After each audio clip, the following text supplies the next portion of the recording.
Forensic teams from South Korea, Malaysia, and the United Arab Emirates have offered to help identify remains from AirAsia Flight 8501.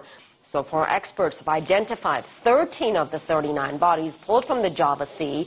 Now, bad weather and murky water are slowing recovery efforts, and choppy seas forced authorities to expand the search area. Now, some are concerned prolonged exposure to the elements in the water will make it difficult to identify the remaining bodies. 162 people were on board the plane when it lost contact with air traffic control during bad weather. Crews are still searching for the plane's voice and flight data recorders.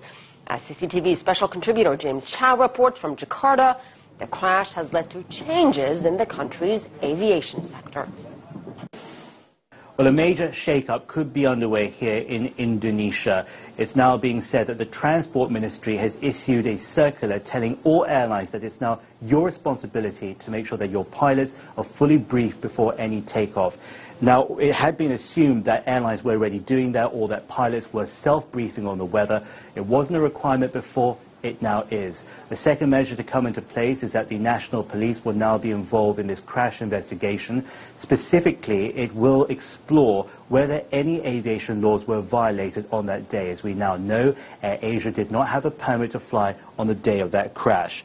Also, a group of officials are being suspended, specifically officials at air traffic control, airport operator and the airport aviation office, those who were on duty on the day of that crash, to see if they had any role to play in its demise. So what does this all mean for Indonesia and also for AirAsia? Well, it seems that the Indonesian authorities will not place the full blame of the crash on AirAsia. It does take some heat off the carrier, but much more widely, it's bigger than just one airline or any airline or even the regulators here. It's a bigger question about politics. It's a question about the new government that was elected just 3 months ago. They came into power in the National Palace right behind me. Joko Widodo is the president. He's a great figure for democracy in the region. He's widely seen as the hope for Indonesia and for the Indonesian people. So how far he protects their safety when they're up in the skies is going to be seen and monitored very closely here on in.